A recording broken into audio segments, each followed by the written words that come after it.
नमस्कार मंडळी, कसे आहात तुम्ही? आशा करते की तुम्ही सगळे मजेत असाल. तर स्वागत आहे तुमचं मी प्रियाली या यूट्यूब चॅनलवरती. आणि आज आपण बनवणार आहे हिवाळा स्पेशल ड्रायफ्रूटचे लाडू. आणि मी जिथे राहते तिथे तर थोडी जास्तच थंडी आहे. चला तर मग रेसिपीला सुरुवात करूया. मी इथे अर्धा किलो मिक्स ड्रायफ्रूट घेतलेले आहे, 100 ग्रॅम पिस्ता घेतलेला आहे आणि 200 ग्रॅम अक्रोड घेतलेले आहे. अर्धा किलो पेन खजूर, 100 ग्रॅम अंजीर, 400 ग्रॅम ओले खजूर, 100 ग्रॅम टरबूजच्या बिया आणि थोडी खसखस घेतलेली आहे. पॅनला मीडियम टू लो फ्लेमवर गरम करून त्यामध्ये 1 चम्मच साजूक तूप घातलेलं आहे आणि त्यामध्ये मिक्स ड्रायफ्रूट घातलेले आहे. मिक्स ड्रायफ्रूट आपल्याला छान 2 ते 3 मिनिट तुपामध्ये भाजून घ्यायचे आहे.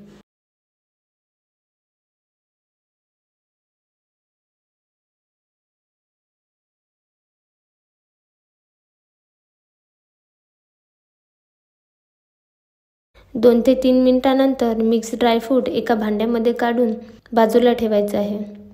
नंतर त्याच पॅनमध्ये आणखी 1 चम्मच तूप घालून त्यामध्ये पिस्ता आणि अक्रोड घालायचं आहे आणि ते सुद्धा 2 ते 3 मिनिट तुपामध्ये भाजून घ्यायचं आहे.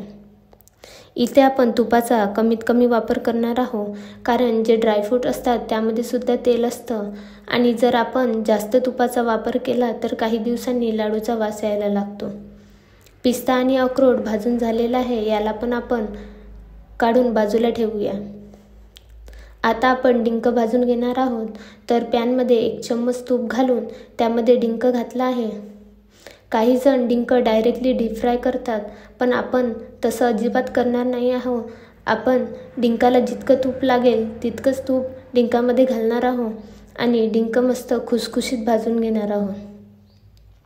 डिंक आपल्याला मीडियम टू लो फ्लेमवर 4 ते 5 मिनिट भाजून घ्यायचा आहे. डिंकसुद्धा आता आपला भाजून झालेला आहे. आता जे आपण तुपामधून भाजून घेतलेलं आहे ते मिक्सरच्या पॉटमध्ये घालून अगदी जाडसर बारीक काढून घ्यायचं आहे. तुम्ही बघू शकता व्हिडिओत दाखवल्याप्रमाणे इतके जाडसर बारीक आपल्याला काढून घ्यायचं आहे. नंतर त्याच पॅनमध्ये थोडं तूप घालून त्यामध्ये मी टरबूजच्या बिया आणि खसखस घातलेली आहे. ते आपल्याला 1 ते 2 मिनिट तुपामधून भाजून घ्यायचं आहे. आणि जे आपण जाडसर बारीक ड्रायफ्रूट काढून घेतलेले आहे त्यामध्ये ते घालायचं आहे. नंतर मिक्सरच्या पॉटमध्ये पेन खजूर, ओले खजूर आणि अंजीर घालायचं आहे. अंजीर ऑप्शनल आहे, तुम्हाला हवे असेल तर तुम्ही त्याचा वापर करू शकता.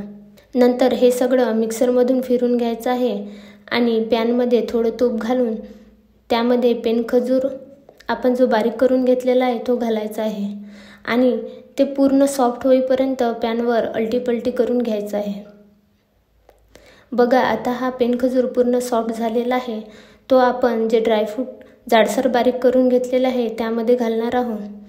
नंतर जे ड्रायफ्रूट आपण बारीक करून घेतलेले आहे आणि पेन खजूर या दोघांनाही आपण मस्त एकजीव करून घेऊया आणि हाताला तेल, तूप, पाणी कशाचाही वापर न करता त्याचा गोळा घेऊन लाडू बांधून घेऊया.